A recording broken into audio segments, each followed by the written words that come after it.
손 흔들 줄로 믿고 이수의 축복의 말씀 같이 합니다. 시작. 8월의 무더운 여름 날씨와 코로나19 가운데서도 성도들의 건강을 지켜주시고 코로나19가 속히 물러가게 하소서.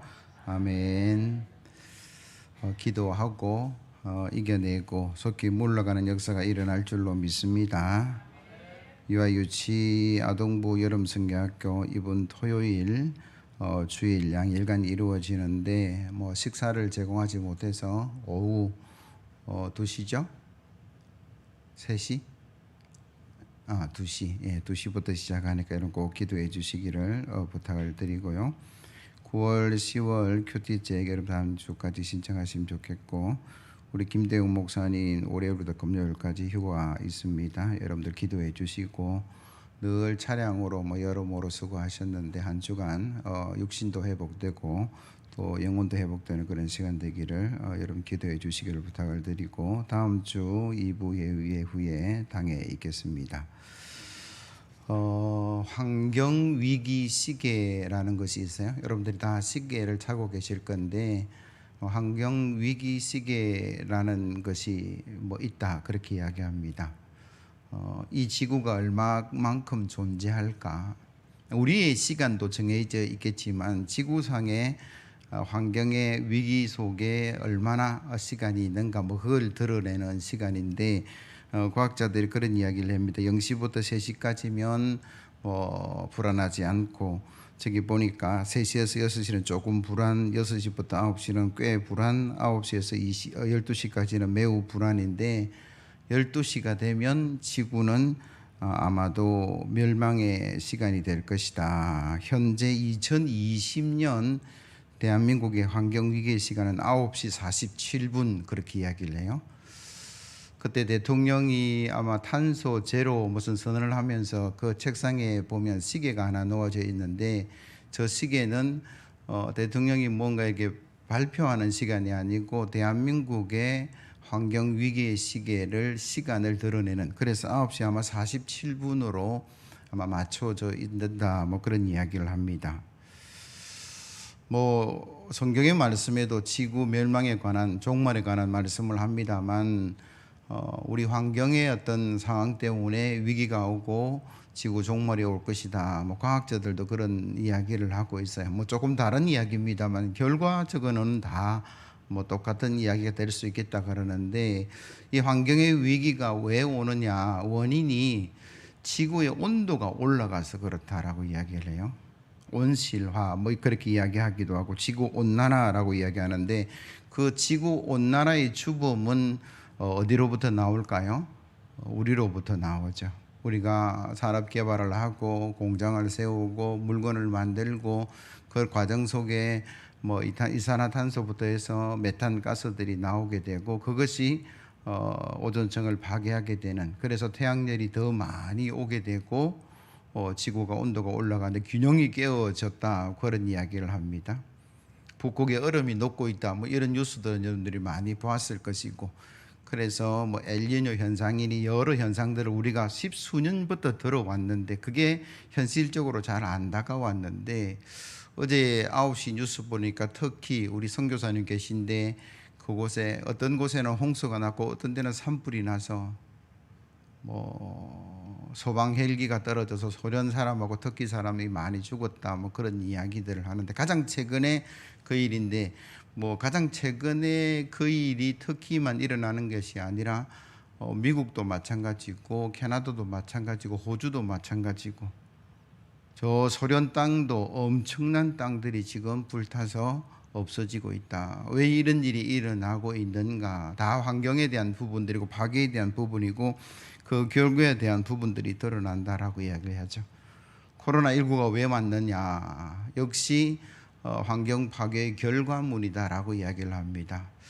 숲이 있고 또 나무가 있고, 그래서 산소와 이산화탄소의 교류에 의해서 균형이 잡혀진 시간들이 있었어요.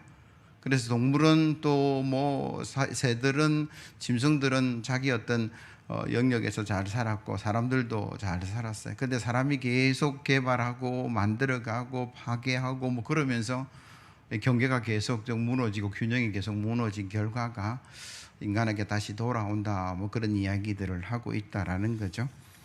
우리가 간절히 바랐고 원하고는 이런 위기를 통해서 우리가 한 번쯤 이제는 우리의 생각들, 우리의 삶의 방식들, 그리고 우리의 어떤 꿈과 희망들을 한 번쯤 다시 생각해 보아야 될 시간이다라고 생각해요.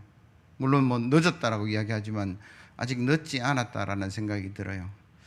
코로나19 핑계대고 일회용을 너무 많이 쓰고 있는 그런 어떤 어려움들도 있고, 그것이 바다로 흘러 들어가고 바다의 어떤 미세 플라스틱들이 고기에 들어가게 되고 소금에 묻어 있고 다시 그 고기를 잡는 사람에게 돌아오고, 그럼 이거 뭐 너무 좋은 소금입니다. 근데 그 소금 안에 미세 플라스틱들이 잔뜩 있다라는 거예요. 그거 우리가 다시 먹게 되는 이런 악순환의 고리를 끊을 수 있는 시기가 지금 아닐까. 물론 코로나 빨리 끝났으면 좋겠고 백신도 맞고 치료제도 나오고 온 세계가 안정이 되었으면 좋겠다. 너무 많이 어려움을 당하는 이때, 그래서 힘들다, 어렵다라는 이야기도 해야 되지만 왜 이게 왔는가에 대한 부분을 한 번쯤 우리가 생각하는 게 지혜로운 삶이죠.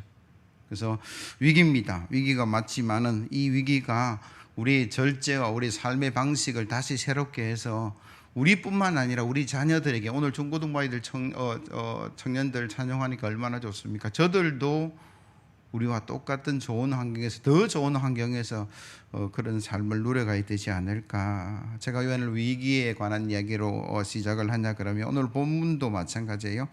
이스라엘 나라에 위기가 닥쳤다, 뭐 그런 이야기를 합니다. 조공을 잘 바치던, 그리고 잘 복종했던 모압이 배반을 해서 이스라엘의 위기가 찾아왔다. 4절부터 먼저 보시면요, 모압 왕 메사는 양을 치는 자라 새끼 양 10만 마리의 털과 순양 10만 마리의 털을 이스라엘 왕에게 바치더니 아합이 죽은 후에 모압 왕이 이스라엘 왕을 배반한지라. 그때에 여호람 왕이 사마리아에 나아가 온 이스라엘을 둘러보고 또 가서 유다의 왕 여호사밧에게 사신을 보내어 이르되 모압 왕이 나를 배반하였으니 당신은 나와 함께 가서 모압을 치시겠나이까 하니 그가 이르되 내가 올라가리이다. 나는 당신과 같이 내 백성은 당신의 백성과 같고 내 말들도 당신의 말들과 같으니이다 하는지라. 아멘.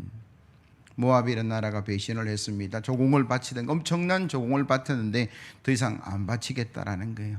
그리고 이스라엘에게는 재산상의 손해가 일어났을 뿐만 아니라, 야, 이제 아합이 죽고 나니까 주변의 사람들이 배반을 하고 배신을 하고 조공을 바치지 않는다는 국가적인 위신이 땅에 떨어지는, 한마디로 말하면 총체적인 위기가 이스라엘에게 찾아왔어요.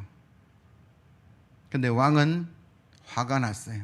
조공을 안 바친다 그러니까. 그래서 그걸 응징하려는 전쟁을 준비합니다. 사마리아에 내려갔다라는 말은 자기들의 군사를 점검했다라는 것이고, 더 나아가서 유다 여호사밧 왕에게 가서 형제의 나라에게 군사를, 말을 도와달라. 나중에 에돔이 함께해서 제3국의 연합군이 뭘 합니까? 배반자를 처단하는 전쟁을 일으키는 그 출발의 모습이 오늘 본문의 이야기인데, 어찌 보면 지혜로운 왕 같아요. 뭐 그럴 수도 있지라고 생각하는데, 여러분 신앙적인 면에서 보면 이게 최우선이 아닙니다. 응징이 최우선이 아니에요. 우리가 어떤 일이 일어났을 때 이게 화가 나기도 하고 불편하기도 하겠지만, 그래서 그걸 타개하려는 어떤 방법들을 만들어내는 게 제 1번이 아닙니다. 신앙적으로 보면 왜 하나님이 이런 위기를 허락하였을까? 그 위기를 허락하신 하나님 앞에 신앙인은 제일 먼저 서야 합니다. 하나님, 이게 뭡니까? 왜 우리 가정에 이런 일이 일어나고 우리 교회에 이런 일이 일어나고 이 나라 임적 온 세계에 이런 일이 일어났습니까? 라는 그 반성이 먼저 되어야 되는 게 지혜로운 삶이다라고 성경은 늘 말씀하세요. 그럼 반성, 그러면 애들이나 하는 거지 뭐 그런 생각을 할 수 있고, 반성 자체가 어째 보면 좀 껄끄럽고 듣기 싫은 말 같지만 그러나 아니에요. 우리가 완벽한 사람이 아니기 때문에 실수도 하고 넘어지기도 하고, 그러나 실수하고 넘어지고 있는 그 사람이 다시 세워지는 그 과정 속에 제일 먼저 시작되어야 될 게 뭐냐 하면 반성이라는 거죠. 돌이킴. 다시 한 번 더 생각해보고 성찰해보고 무엇이 잘못됐는지 어떤 과정에서 어려움이 있었는 것을 다시 돌이켜보고 다시 걸어갈 수 있는 그 사람이 복된 사람인데, 여러분 탈무드에 이런 말이 있다라 그래요. 반성할 줄 아는 사람이 서 있는 땅은 가장 훌륭한 납비가 서 있는 땅보다 더 고결하다. 공부도 많이 하고 지혜도 많은 그 랍비가 서 있는 그 땅보다 내가 잘못했구나, 이걸 반성하고 돌이키는 그 사람이 더 훌륭한 사람이다, 뭐 그런 의미가 있다라는 거죠. 그래서 오늘 본문을 통해서 개인적이든 가정적이든 내지는 국가적이든 세계적이든 우리 모두가 이 반성의 자리에 한번 들어가시기를 예수 그리스도의 이름으로 기원합니다. 여러분, 신경숙이라는 소설가가 있어요. 엄마를 부탁해라는 소설이 우리나라에서도 굉장히 유명했었는데, 이게 세계 각국어로 번역이 되어서 팔려갔다라고 이야기를 합니다. 미국에서 팔려갔는데 아마존닷컴이라는 곳에 출간돼서 올라간 하루 만에 100위권으로 진입하는, 잘 모르지만 되게 대단한 이야기다. BTS가 빌보드 차트에 어떻게 올라갔다라는 뉴스들을 한 번씩 듣는데 우리는 잘 몰라요. 근데 그게 대단한 거다, 그런 이야기를 해요. 이 신경숙 씨의 엄마를 부탁해라는 소설도 마찬가지다라는 거죠. 소설이 많이 팔려서 부자가 되었겠지만, 야, 그 사람 어느 나라 사람이야, 대한민국 사람이야, 야, 참 글 잘 쓰네, 이런 어떤 국위성양도 되는 그 출발이 뭐냐 보니까 고등학교 때 쓴 반성문에서 시작됐다라는 글을 제가 읽었어요. 집안이 가난해서 영동보여고에 입학은 했는데 주간 다니지 못하고 야간으로 공부를 했어요. 낮에는 납땜하는 일에 가서 여고생이 뭘 하겠습니까? 그래도 가난하니까 먹고 살기 위해서, 생활비 벌기 위해서 납땜 그 기술을 배워가지고 낮에는 그것 하고 밤에는 학교 가서 공부했는데, 월급도 그렇게 많지 않고 재미도 없고 인생이 허무해지더라는 거예요. 그래서 한 주 동안 학교를 안 갔어요. 피곤하기도 하고 힘들지만 희망이 없으니까, 공부할 이유를 발견할 수 없으니까 일주일 동안 무단결석을 하니까, 그때 당시에 선생님 이름이 누구냐면 최홍이라는 분입니다. 그분이 그 아이를 찾아오게 됐고, 격려도 하고 야단도 치고 하는 그 과정 속에서 너무 심하게 야단칠 수 없잖아요. 형편이 그렇는데.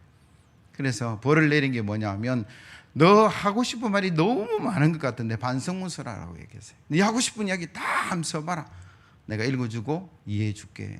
근데 장장 대학 노트 20장을 자기 이야기를 써왔더라는 거예요. 얼마나 할 말이 많았는지, 내가 어떤 과정에서 살았고 어떤 마음이고 어떤 형편이고 어떻게 살았으면 좋겠는데, 그러면서 쭉 적어왔는데 선생님이 보니까 야, 너무 재밌더라는 거예요.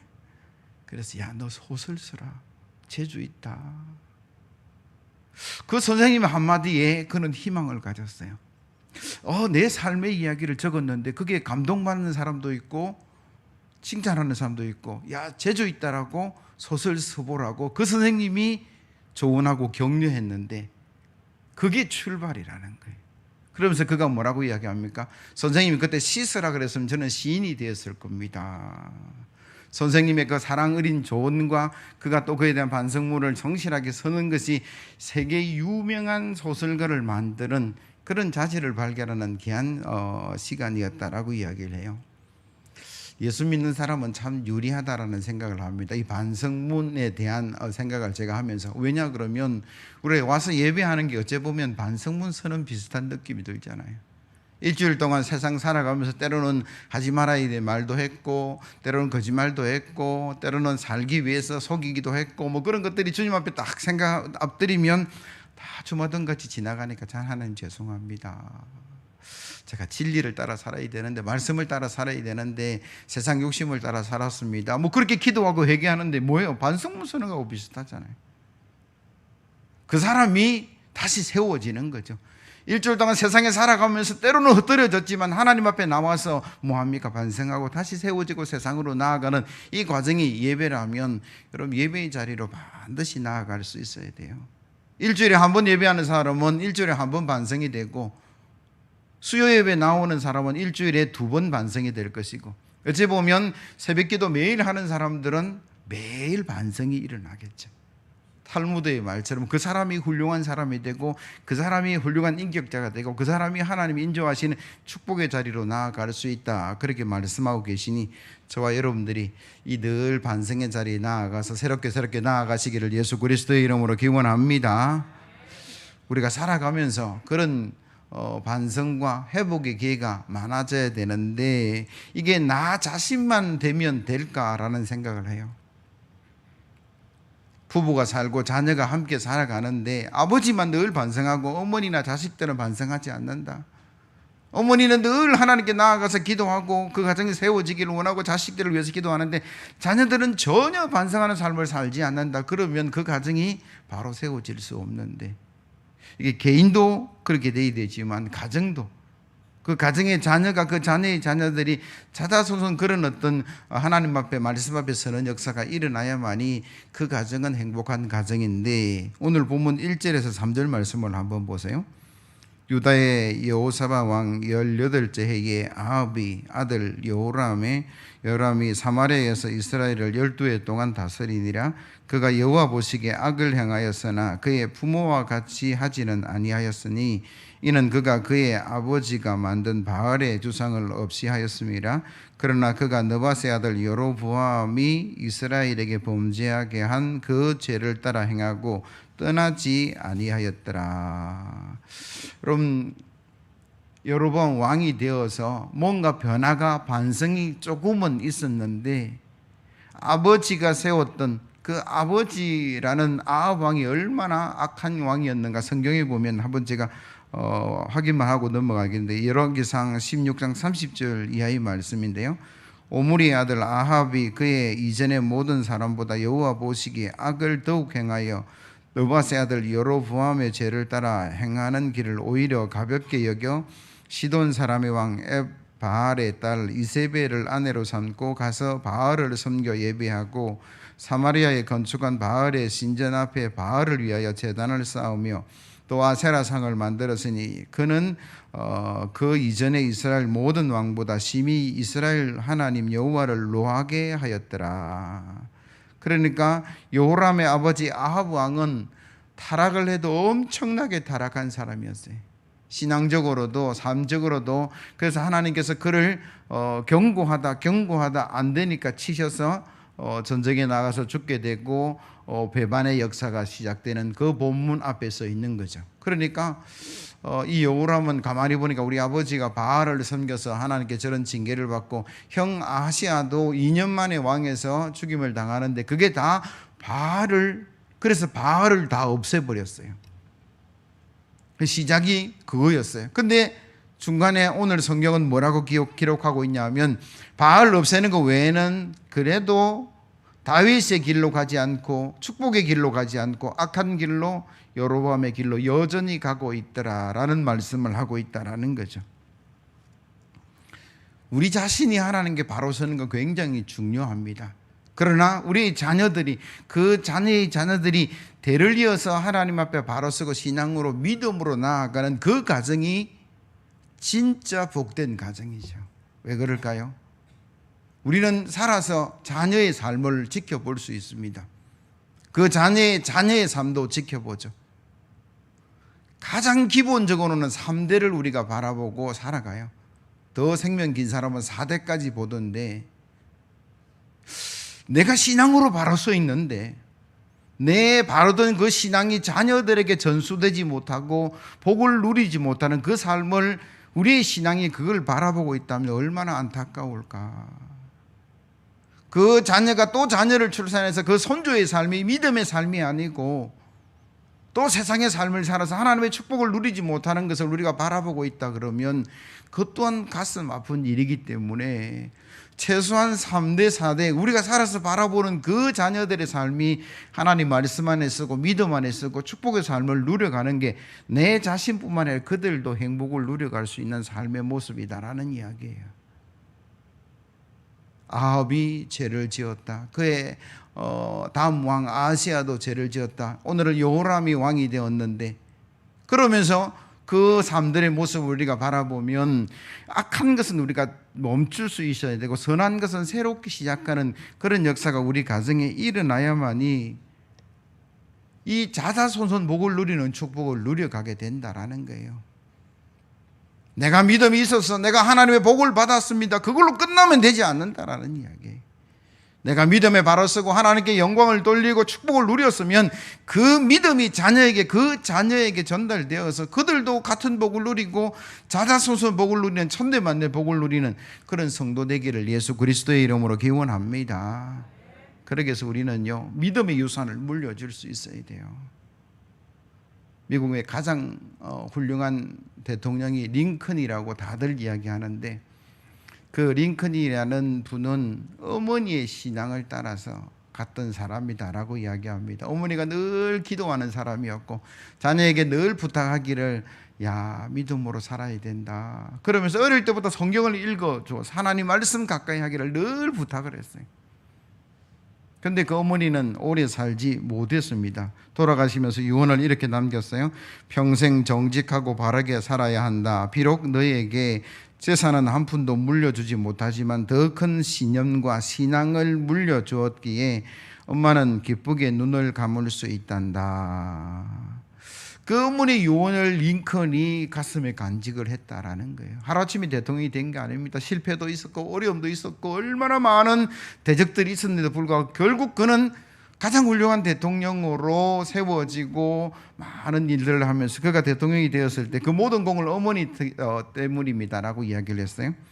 지금의 나와 이렇게 될 수 있는 거라 생각했던 희망, 나의 모든 좋은 습관은 모두 어머니에게서 물려받은 것입니다.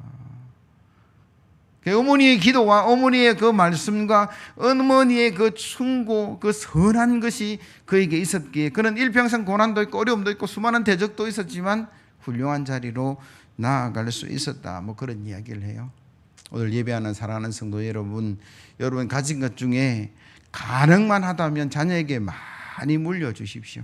돈도 물려주시고 집도 물려주시고 차도 물려주시고 다 할 수 있는 만큼 풍성하게 자녀들에게 물려주십시오. 그러나 그것만 물려주시면 안 돼요. 그걸 관리할 수 있고 그걸 유지할 수 있고 그걸 선한 일에 사용할 수 있는 믿음도 물려주셔야 되고 삶의 좋은 자세도 물려주셔야만이 그것이 유지되고 더 풍성해지는 역사와 축복이 일어난다라고 이야기를 해요. 우리나라 통계는 없어서 미국 통계를 보면 조지아 주립대학의 경제학 박사 토머스 스탠리 교수가 부의 세습에 관한 연구와 책을 냈어요. 우리나라 경우는 아니라서 좀 다를 수 있습니다만 미국의 대부호들, 엄청난 부자들을 연구해 보니까 미국은 그랬어요. 80대 20이었어요. 80이 뭐냐 그러면 자기들의 노력과 수고로 부유하게 된 사람, 20은 아버지에게 유산을 받아서 할아버지에게 유산을 받아서 부자 된 사람. 그게 8대 2니까 그 나라는 어찌 보면 기회의 땅이라 말할 수 있는데 이 둘 다 그 부를 유지하고 있는 100%의 공통적인 공통점이 뭐냐 그러면 좋은 습관을 물려받았다. 그렇게 기록하고 있어요. 그들은 신앙, 권면, 성실, 정직, 용기 등의 정신적인 유산을 물려받았고 그것을 소중하게 간직한 사람들이었다. 우리나라 부자들은 자녀에게 물려주려고 애를 많이 쓰지만 사회에 뭐 환원하거나 내지는 기부단체를 만들어서 세계 온 나라의 가난한 나라들에게 나누는 그런 일들이 그렇게 많지는 않아요. 사면을 받기 위해서 내가 사회에 이만큼 기부하겠습니다라고 말했던 수많은 대기업의 회장들은 그때만 끝이고 지금도 십순이 입 다물고 입 닫아버리고 기부 안 하는 사람, 버티는 사람 너무 많다. 뭐 그런 뉴스도 나오던데 빌 게이츠 같은 사람은 재단을 만들어서 엄청난 가난을 구제하고 있어요. 세계의 최고의 부자인데 어떻게 그게 가능할까? 1번은 믿음 때문에 그랬습니다. 그들이 하나님 말씀을 듣고 그 말씀의 정신이 뭐냐 그러면 내가 하나님의 복을 받았느냐 너 것만 내라. 그 속에는 하나님의 목도 있고 이웃의 목도 있느니라. 늘 성경은 그렇게 말씀하고 있잖아요. 내 몫은 내가 챙기지만 하나님의 목은 하나님께 드려야 되고 이웃의 몫은 이웃에게 돌려주어야 된다. 여러분 하나님께서 출애굽하는 이스라엘 백성에게 가나안 땅 들어가거든 가난한 자 연약한 자들 절대 무시하지 말아라. 너희들이 가난한 자의 자리에 있었고 노예의 자리에 있었고 내가 거기서 너희를 구원해서 약속의 땅 젖과 꿀이 흐르는 땅 공짜로 다 주지 않았느냐. 그러니까 너희들도 주변에 연약한 자들을 돌보라. 그 기독교 정신이 미국 부자들에게는 늘 기본적으로 깔려 있어요. 그래서 자기도 잘 살지만 뭐예요? 사회도 잘 되는 그런 어떤 선진국이 대일로 나아간다라는 거죠. 저와 여러분들이 이 신앙의 대를 이어간다는 게 굉장히 중요합니다. 한국 교회의 어려운 것 중에 하나가 신앙의 대가 잘 이어지지 않는다, 뭐 그런 이야기를 하는데, 그럼 죄송한 이야기입니다만 때로는 돈을 안 물려줘도 여러분 신앙은 물려줄 수 있어야 됩니다. 제가 다 물려주라 그랬잖아요. 좋은 것 할 수만 있다면 다 물려주십시오. 그러나 그것보다 우선은 하나님 말씀이고 믿음이고 좋은 삶의 자세가 우선이 되어야 됩니다. 왜? 그게 있어야만이 물려준 것 유지하고 더 불릴 수 있고 더 풍요를 누려갈 수 있는데, 그것만 물려주면, 돈만 물려주면, 재산만 물려주면 그거 먹고 논다고 다 잃어버린다라는 거죠. 1대, 2대, 3대, 4대 영원히 갈 수 없다라고 이야기를 합니다. 그래서 저와 여러분들에게 주시는 하나님 말씀, 자녀들에게 믿음이 있고 사랑이 있고 긍휼이 있다면 하나님께서 책임져 주실 줄로 믿습니다. 그들에게 신앙의 유산이 물려졌다면 비록 어렵고 힘든 일이 있다 할지라도 하나님이 책임지시고 하나님이 도와주시고 하나님이 부유케 하시는, 그게 성경의 말씀이니까 우리는 부도 물려주고 또 믿음도 물려주고 좋은 삶의 자세도 다 물려주어서 더 크고 놀라운 복을 누려가는 자자손 복을 누리는 저와 여러분들 되기를 예수 그리스도의 이름으로 기원합니다. 마지막으로 성도는 문제 해결을 위해서 하나님의 말씀으로 교회로 나아가야 된다, 그렇게 말씀하시는데 9절에서 12절 말씀 같이 한번 읽어봅니다. 시작. 이스라엘 왕과 유다 왕과 에도 왕이 가더니 길을 둘러간 지 7일에 군사와 따라가는 가축을 먹일 물이 없는지라. 이스라엘 왕이 이르되 슬프다. 여호와께서 이 세 왕을 불러 모압의 손에 넘기려 하시는도다 하니, 여호사밧이 이르되 우리가 여호와께 물을 만한 여호와의 선지자가 여기 없느냐 하는지라. 이스라엘 왕의 신하들 중에 한 사람이 대답하여 이르되 전에 엘리야의 손에 물을 붓던 사밧의 아들 엘리사가 여기 있나이다 하니, 여호사밧이 이르되 여호와의 말씀이 그에게 있도다 하는지라. 이에 이스라엘 왕과 여호사밧과 에돔 왕이 그에게로 내려가니라. 아멘. 나의 영성에 복이 있어서 모든 문제를 내가 기도하고 내 영성으로 해결할 수 있으면 참 좋겠다라는 생각이 들고, 그 가정에 하나님의 은혜가 머물러서 그 가정에 문제가 생기면 엄마가 기도하고 아버지가 기도해서 그 문제들이 다 해결될 수 있으면 좋겠다라는 생각이 들고, 그러나 나의 영성이 어렵고 가정의 영성이 부족해서 그 어려움을 해결할 수 없는 영성이라 그러면 여러분 교회를 나오셔야 돼요. 구역장이든 장로님이든 권사님이든 목사님이든 여러분들이 기도의 제목을 나누고 함께 기도하는 역사가 우리 속에 있어야 된다. 요즘 얼마나 좋아요. 권사님들, 집사님들 중에 저한테 늘 문자가 와요. 목사님 오늘 휴가 가서 예배 못 드립니다. 이렇습니다. 저렇습니다. 그런 문자뿐만 아니고 월사기도 제가 못 나가는데 월사기도 제목 1번부터 5번까지입니다. 목사님 기도해 주세요. 그리고 온라인 헌금 보내는 사람도 있고, 제가 핸드폰 열 때마다 그 기도 같이 해요. 이런 좋은 시스템이 있는데 왜 활용을 안 하시는지는 모르겠는데, 여러분 기도하셔야 돼요. 내 능력으로 해결할 수 있으면 좋지만 세상 살아다 보니까 기도 아니면 안 되는 문제들도 있고, 내 힘밖에 능력들이 내 능력으로 내 능력 밖의 일들이 너무나 많더라는 거예요. 그럼 마태복음 4장에 보니까 예수님과 제자들이 배를 타고 갈릴리 바다에 지나가는데 예수님이 사역이 얼마나 힘들었는지 공물을 보고 주무시고 계셨어요. 근데 갑자기 강풍이 일어나서 파도가 일어나고 그 파도에 의해서 물이 배에 계속 들어오니까 제자들이 어떻게 했을까요? 마가복음 4장 38절 이하의 말씀을 제가 읽어드릴게요.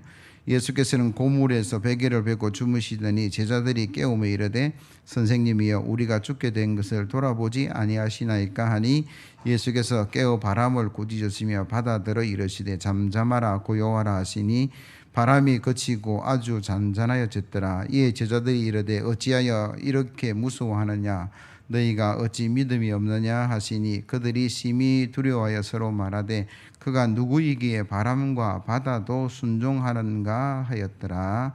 아멘. 광풍 가운데 제자들이 한 것은 물 퍼내는 일이 아니었어요. 야, 무거운 거 다 던져 뭐 이렇게 해결하지도 않았어요. 흔들어 깨우는, 주무시고 계시는 예수님을 흔들어 깨워서 주님 우리가 죽게 되었습니다, 그거예요. 그러니까 주님이 일어나셔서 바람도 파도도 꾸짖으시고 잠잠하게 하셨다. 제자들이 주님께 요청하니까 주님이 그 일에 역사하신 거죠. 제자들은 바람도 파도도 어찌할 수 없는 능력 밖의 일이었어요. 그러나 예수님의 능력 안에는 바람도 순종하고 파도도 순종하는 그 능력이 주님께는 있더라라는 거예요. 그래서 사람들이 놀랐어요. 야, 저분이 어떤 분인데 바람도 파도도 순종하는가. 내 능력으로 해결할 수 있었으면 좋습니다. 자립 대단히 중요한 거죠. 그러나 내가 힘들면 주변에 사람들에게 기도 요청하는 게 그게 한 성도의 모습이지 않느냐라는 거예요. 미국의 1862년에서 63년 노예 해방과 관련돼서 남북 전쟁이 있었어요. 북군의 수장의 대통령은 링컨 대통령이었고 남군은 잘 모르겠는데 남쪽이 계속 이겼어요. 왜냐 그러면 북쪽이 군사력도 약하고 문서를 보니까 그 북군 안에 남군의 첩자가 있어서 모든 계획들이 다 미리 빠져나가서 전투마다 다 지는 거예요. 이 위기 앞에 링컨은 무릎을 꿇었다라고 기록을 합니다. 하나님께 나아가서 하나님 이 문제를 어떻게 해결합니까? 라고 기도했고 온 북쪽에 있는 백성들에게 뭐라고 부탁을 했냐 그러면 우리가 이 나라 이 민족을 위해서 금식하며 기도했으면 좋겠습니다 라고 기도를 요청해서 온 나라가 노예 해방과 하나님의 바른 그 진리의 말씀을 세워 나가기 위해서 기도하고 전쟁이 나갔는데 1863년 게티즈버그 전쟁에서 북군이 승리하게 됐고 전세가 완전히 바뀌어서 지금은 북군이 통일한 미국이죠. 노예가 해방이 되고 하나님 말씀의 기초에서 그 나라가 세워지는 그런 나라가 되었다. 그렇게 이야기를 합니다. 성경의 사도행전 12장에 보니까 헤롯이 예수 믿는 사람을 핍박하죠. 그러다가 야고보를 칼로 죽였는데 유대인들이 너무 좋아하니까 이야 저들의 인기를 얻으려고 그러면 예수 믿는 사람이 괴롭히면 되겠구나. 그래서 수장 베드로를 잡았어요. 죽이려고 그러는데 유대인들도 싫어하는 무교절이 시작돼서 감옥에 집어넣었어요. 무교절 끝나면 내가 죽이리라. 예수님 돌아가시고 성찬하시고 부활하시고 성찬하신 이후에 교회의 수장은 베드로인데 그 베드로가 감옥에 들어갔습니다. 교회는 어떻게 했을까요? 열심히 기도했다라고 성경은 기록하고 있어요. 사도행전 12장 5절 이하의 말씀입니다. 이에 베드로는 옥에 갇혔고 교회는 그를 위하여 간절히 하나님께 기도하더라 라고 기도하는데 그 기도의 결과가 이렇습니다. 헤롯이 잡아내려고 하는 그 전날 밤에 베드로가 두 군인 틈에서 두 쇠사슬에 매여 누워 자는데 바수꾼들이 문 밖에서 옥을 지키더니 호련히 주의 사자가 나타나며 옥중에 광채가 빛나며 또 베드로의 옆구리를 쳐 깨워 이르되 급히 일어나라 하니 쇠사슬이 그 손에서 벗어지더라. 천사가 이르되 띠를 띠고 신을 신으라 하거늘 베드로가 그대로 하니 천사가 또 이르되 겉옷을 입고 따라오라 한데 베드로가 나와서 따라가르세 천사가 하는 것이 생시인 줄을 알지 못하고 환상을 보는가 하니라. 이에 첫째와 둘째 파수를 지나 시내를 통한 쇠문에 이르니 문이 저절로 열리는지라. 나와서 한 거리를 지나매 천사가 곧 떠나더라. 이에 베드로가 정신이 들어 이르되 내가 이제야 참으로 주께서 그의 천사를 보내어 나를 헤롯의 손과 유대 백성의 모든 기대에서 벗어나게 하신 줄을 알겠노라 하여 깨닫고 마가라 하는 요한의 어머니 마리아의 집에 가니 여러 사람이 거기에 모여 기도하고 있더라. 고난이 올 수도 있고 힘든 일이 올 수도 있고 위기가 올 수도 있어요. 그럴 때에 우리의 공동체는 뭐 해야 되느냐 비난할 수도 있고 때로는 걱정할 수도 있지만 가장 우선적으로 해야 될 게 교회가 베드로를 위해서 기도했다라는 거예요. 무교절이 끝나는 전날 밤에 그 역사가 한 일주일 정도 기도했다라는 이야기죠. 마지막 날 하나님이 천사를 보내서 착고가 풀리고 옥문이 열리고 뭐 자동문처럼 서기만 하면 축축축축 열려가는 역사가 성경에 기록되어 있습니다. 무슨 이야기일까요? 우리가 나 자신을 위해서 기도해야 되지만, 우리 자녀를 위해서 기도해야 되겠지만, 고난당하는 자들을 위해서, 교회 공동체를 위해서 중보 기도할 때에 하나님의 선한 역사는 보장되어 있다는 게 성경의 말씀이고 역사의 이야기고, 하나만 더 이야기하고 마칠게요. 어떤 성도의 간증입니다. 출산을 했는데 출산하고 나서 그 출산 과정에 자궁이 파열되어서 출혈이 멈추지 않는 거예요. 급하게 수술에 들어갔는데 이 출혈이 얼마나 많은지 의사들은 그렇게 희망적인 이야기를 하지 않았어요. 죽음의 직전에 이르게 되는데 그 사람의 영혼이 자기 몸에서 빠져나와서 자기를 이렇게 쳐다보는 육체 이탈의 경험을 한 거예요. 보니까 자기 얼굴이 새파랗게 죽어가고 있는 거예요. 의사들은 열심히 수술하고 있는데 자기가 바라보는 그 몸은 점점 죽어가고 있는데 한순간 하늘에서 붉은 피가 자기 몸으로 쑥 들어오더라는 거예요. 그리고 그 뒤따라서 하얀 동그란 뭔지 모르겠지만 하얀 방울들이 계속 와서 자기 몸에 들어가더라는 거예요. 그리고 와서 자기 혈색이 파란 것에서 빨간색으로 바뀌었고 수술은 잘 되었고 회복이 되었는데 나중에 알고 보니까 그 수술 시간에 그 성도를 위해서 온 교회가 성도들이 기도하고 있었다. 그러면서 그는 이런 고백을 합니다. 그 첫 번째 자기 몸에 쏟아진 그 피는 예수님의 보혈이고 두 번째 뒤따라왔던 하얀 방울들은 성도의 기도의 방울이었을 것이다. 의사의 의술로 살아난 것이 아니다. 왜냐하면 의사는 가능성이 거의 없다라고 이야기했기 때문에 주의 보혈과 성도의 기도가 나를 살렸다. 뭐 이런 글이 있더라는 거예요. 계시록 8장 3절에서 4절 말씀입니다. 다른 천사가 와서 제단 곁에 서서 금향로를 가지고 많은 향을 받았으니 이는 모든 성도의 기도와 합하여 보좌 앞 금제단에 드리고자 함이라. 향연이 성도의 기도와 함께 천사의 손으로부터 하나님 앞으로 올라가는지라. 우리의 기도가 천사들의 그 향료에 받아져서 하나님께 전달되는 계시록의 말씀인데 저와 여러분들이 기도할 때에 천사는 움직일 줄로 믿습니다. 하나님 역사는 시작될 줄로 믿습니다. 그래서 저와 여러분들이 위기가 없는 게 아니고 어려움이 없는 게 아니고 걱정 근심이 없는 게 아니라 우리가 그 위기와 걱정과 근심 앞에 우리는 뭘 해야 되는가, 그걸 응징하기 위해서 전쟁을 일으킨 것이 아니라 왜 이런 위기가 왔을까, 자기 반성이 먼저 되었으면 좋겠어요. 그게 개인적인 위기든 전 세계적인 위기든 우리의 삶의 방식을 다시 한번 돌이켜보고 그 반성이 나만 이루지 말고 가정 전체가 이루어져야 가정이 회복되고 교회 전체가 이루어져야 교회가 회복되고 나라 전체가 이루어져야만이 나라가 회복되는데 그게 능력이 없다면 뭐 없어요. 어찌할 거예요? 부탁하는 방법밖에 없죠. 중보기도를 부탁을 하고 하나님께 기도하면서 또 함께 합심해서 기도하고 성경은 그 합심 기도의 역사가 하나님의 천사가 움직이고 하나님의 선한 역사가 일어난다 그렇게 말씀하니 온 개인적인 거든 온 세계적인 위기든 이 위기 앞에 우리는 늘 하나님께 기도하고 승리하는 저와 여러분들 되기를 예수 그리스도의 이름으로 기원합니다.